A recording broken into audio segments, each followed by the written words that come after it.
नमस्कार, मैं doctor Bhavna Kapoor the Sparsh clinic and hair transplant centre Lucknow से आज आपको बालों संबंधित समस्याओं के बारे में कुछ जानकारी देना चाहती हूँ।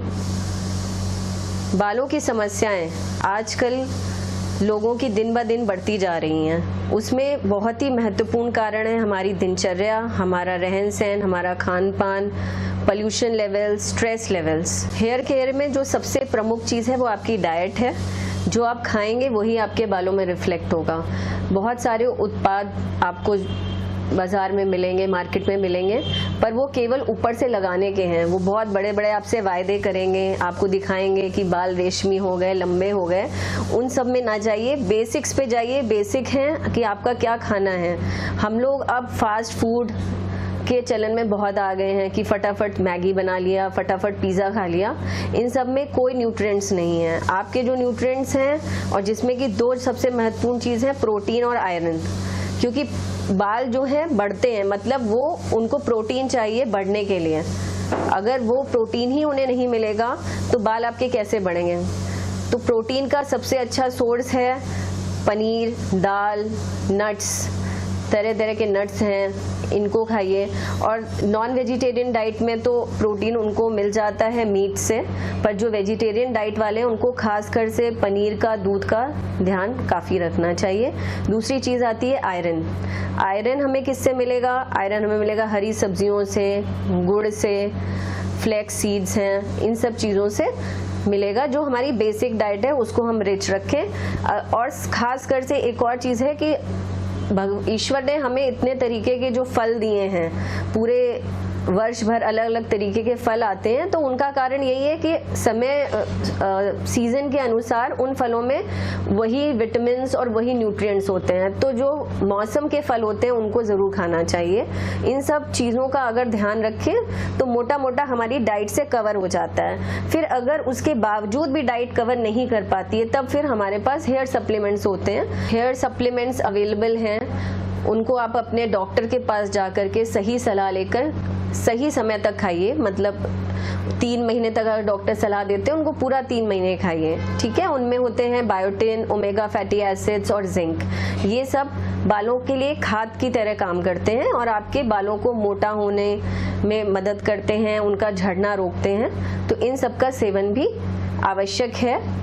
खान पान के बाद आता है कि हमें अपने बालों का ध्यान कैसे रखना है। ध्यान रखने में आता है उनको कैसे साफ करना है, कौन से शैम्पू का इस्तेमाल करना है, कितनी बार शैम्पू करना है। ये लोगों का बहुत ही आम सवाल होता है। एक अच्छा शैम्पू, ये ज़रूरी नहीं है कि आप महंगा शैम्पू लें। एक अच्छा शैम्पू और हफ्ते में 1 या 2 बार उसको यूज़ करें। बहुत ज़्यादा यूज़ करने में आपके बाल ड्राई हो जाएंगे, टूटने लगेंगे। हफ्ते में 1 या 2 बार से जो ऑयलीनेस है हेयर में वो दूर हो जाएगी। बस हमें बालों को धोना है, उसमें जो हमारे एक्स्ट्रा सेल्स इकट्ठा हो गए, जिनको कि अगर ना साफ करें तो डैंड्रफ के रूप में नज़र आते हैं, तो उनको साफ करना होता है। और जो ऑयल आ जाता है, ऑयल अगर आप बालों से नहीं हटाएंगे तो जो भी डर्ट है वो उसमें जम जाती है। तो इसलिए बालों का हफ्ते में 2 बार धुलना आवश्यक होता है। कंडीशनर का उपयोग भी बालों के लिए आवश्यक है। कंडीशनर नेचुरल इंग्रेडिएंट्स में भी होता है। जैसे कई लोग अंडा लगाते हैं, कई लोग मेहंदी लगाते हैं, नींबू लगाते हैं, ये सब भी नेचुरल कंडीशनर्स होते हैं। पर आप अपनी डॉक्टर के सलाह से भी एक अच्छा कंडीशनर यूज़ कर सकते हैं। कंडीशनर का काम होता है बालों की ऊपरी सतहों को एक तरीके से बिठा देना। बालों की जो ऊपरी सतह होती है वो किसी झोपड़ी के खप्पर की तरह होती है। वो आपस में वो सेल्स इंटरकनेक्टेड होते हैं। जब भी वो बाल ड्राई हो जाते हैं तो वो सेल्स तितर बितर हो जाती हैं। उनको एक सतह में बिठाकर उनको स्मूथनेस और शाइन लाने के लिए कंडीशनर का उपयोग इम्पॉर्टेंट है। जब भी आप बाल धोएं तब आप बालों को कंडीशन अवश्य करें। ऑयल मसाज को लेकर लोगों में बहुत प्रश्न है कि कितनी बार लगाना चाहिए, कौन सा ऑयल लगाना चाहिए। तो ऑयल मसाज का मेन पर्पस होता है बालों के अराउंड जो आप सर्कुलर मोशन करते हैं मसाज करते समय, उससे ब्लड सर्कुलेशन को इम्प्रूव करना, रक्त के संचार को बेहतर बनाना, जिससे कि बालों को ज़्यादा न्यूट्रिशन मिले और वो अच्छा ग्रो करें। बालों को जब भी आप धोएं उससे 2 घंटा पहले आप बाल में ऑयल लगाएं, मसाज करें और उसके बाद शैम्पू से उसको वॉश ऑफ कर दें। उसके बाद तेल को ना लगाएं, क्योंकि उसके बाद अगर आप तेल लगाते हैं तो शैम्पू करने का कोई फायदा नहीं है। शैम्पू का मेन पर्पज था ऑयल और डर्ट को हटाना। आप वापस से ऑयल लगा लेंगे तो वापस से डर्ट उस पर चिपकेगी एंड आपके बालों को न्यूट्रिशन जो मिलना चाहिए वो और नहीं मिल पाएगा। अच्छे बालों के लिए पानी का भी बहुत इम्पोर्टेंट रोल है। आपकी बॉडी और आपके बाल दोनों को हाइड्रेशन चाहिए। अगर वो ड्राई रहेंगे वो जल्दी टूटेंगे, रूखे हो जाएंगे, बुरे दिखेंगे, कंडीशनड नहीं दिखेंगे, स्मूथ एंड शाइनी नहीं दिखेंगे। तो फिर पूरे दिन में अच्छे से 2 से 3 बोतल आप पानी पीजिए ताकि आपकी बॉडी हाइड्रेटेड रहे। डैंड्रफ जो एक बहुत ही कॉमन समस्या है बालों पे, आपकी जो डेड सेल्स इकट्ठा हो जाती है उनको डैंड्रफ बोलते हैं और वो बहुत ही लूज होती हैं। आप ज़रा सा भी हाथ लगाएंगे तो वो झड़ती हैं आपके कपड़ों पे, हर जगह वो आपको दिखेंगी।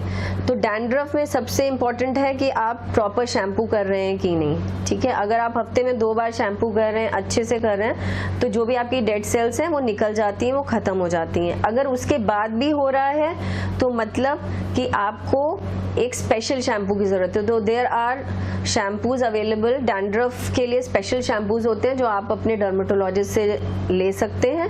वो आपको बेहतर इनके बारे में गाइड करेंगे। फिर दूसरी चीज़ होती है कि एक होता है कॉमन डैंड्रफ और एक होता है कि डिजीज़ की वजह से डैंड्रफ, जैसे सोरियासिस है, सीबोसोरियासिस है। ऐसे कुछ डिजीजेस होते हैं जिनमें कि एक्सेसिव ज़्यादा डैंड्रफ बनता है और पूरी पपड़ी आपके बालों पे रह जाती है।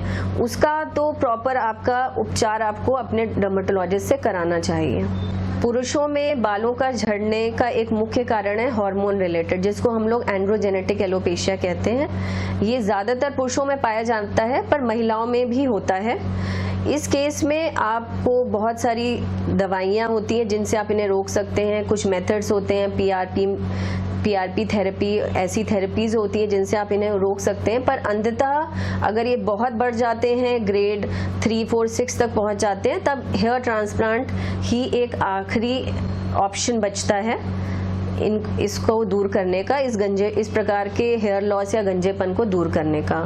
हेयर ट्रांसप्लांट करवाने के बाद जो बाल निकल रहे हैं या बालों के निकलने से भी पहले आपको अपने स्कैल्प का पूरा ध्यान रखना चाहिए, क्योंकि जो जड़ें आपके आगे प्रत्यारोपित करी गई होती हैं वो जड़ें नीचे रह जाती हैं, ऊपर के बाल झड़ जाते हैं। ठीक है, जब वो बाल झड़ते हैं और तो वो बहुत सारे स्कैब होता है हेयर के ऊपर, स्कैल्प के ऊपर आपके, तो उसको धोने के लिए हम स्पेशल केराटोलिटिक शैम्पूज देते हैं।